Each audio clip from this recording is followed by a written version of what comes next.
Okay, so this time, what I want to talk to you about is some children's graphic novels, as well as like a children's short story collection. I thought that even though that short story collection isn't a graphic novel, since it's geared predominantly at children, that this is a great way to kind of bundle those all together.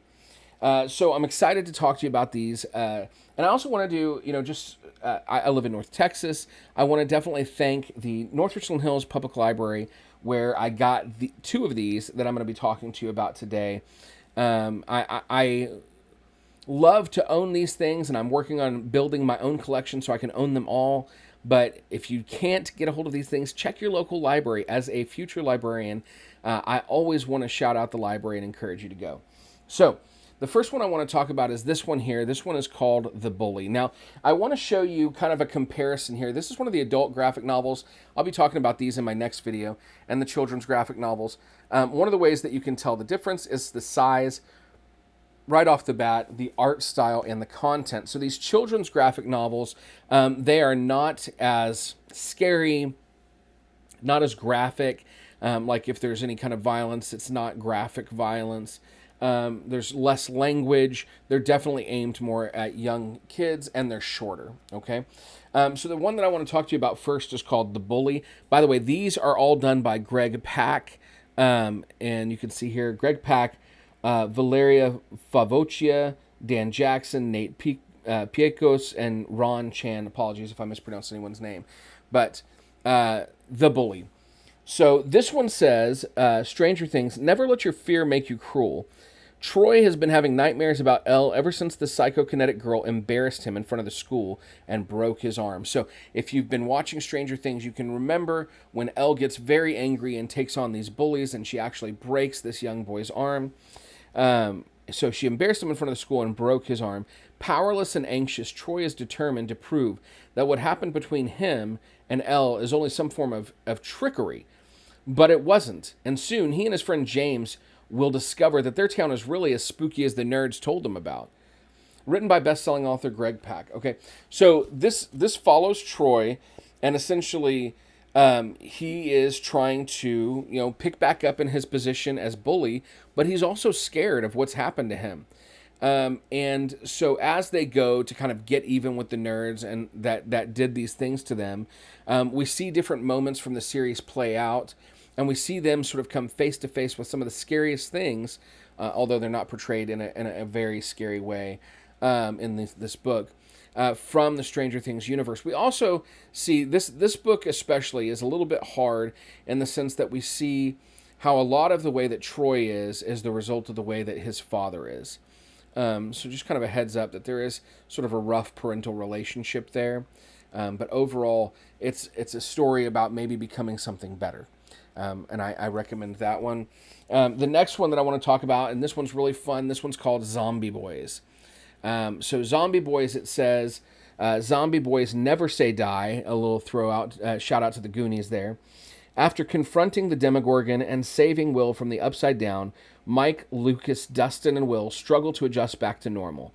To normal life, Tensions rise and the party's friendships begin to crack until a new kid shows up to an AV club with a Betamax camcorder. This aspiring Spielberg wannabe, Joey Kim, helps the party come to terms with the supernatural horrors they've endured by making a zombie horror movie.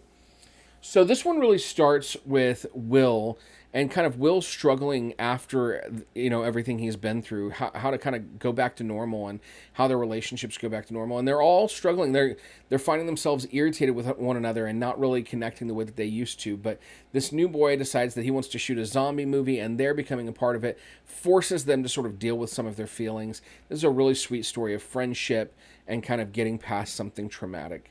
Highly recommend this. Really, really fun story. Okay, now the other two are a little bit more challenging because I don't have the other two. I could not get a copy of them. So one of them is called Erika the Great. Now, this one is at my local library, but it's checked out. So I have not yet read this one.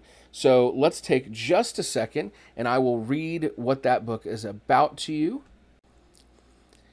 Now, if I'm not mistaken, this story actually was sort of the secondary story in one of these adult graphic novels as well, but then published individually as its own here in children's graphic novel book. So this one says, in this middle grade foray into the 80s nostalgia hit series from Netflix, when Erika's frenemy loses track of her mother's prized parakeet.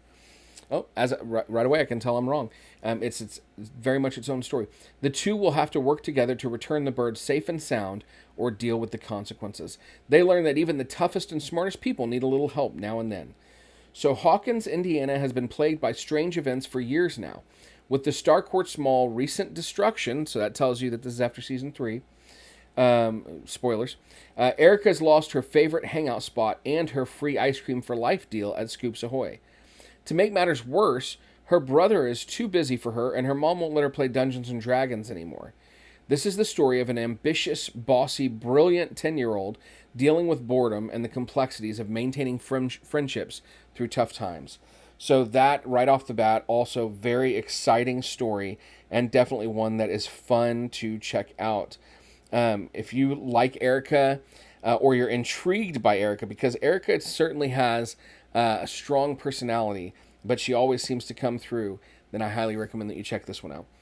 All right, so the last thing that I want to tell you about, and this is a pretty new release, so again, I don't own this one yet, is a short story collection. And this is called Stranger Things Hawkins Horrors. So that's the cover.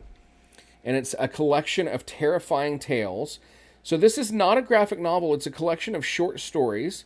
And this is what the description is of this book. A collection of terrifying tales from the thrilling world of Netflix's hit series Stranger Things. Prepare to visit the darkest and most chilling corners of Hawkins. Dustin, Lucas, Max, and their friends want to rent videos one night, but when a blackout changes their plans, they swap 7 twisted tales based on their hometown. What secrets lurk in an old asylum? Does a mutant creature live at the bottom of Lover's Lake? Is a harmless teddy bear actually controlled by a supernatural force? These are just a few of the monstrous mysteries in this creepy collection that's sure to thrill fans of Stranger Things, ages 8 to 12. So this book, which, by the way, is written by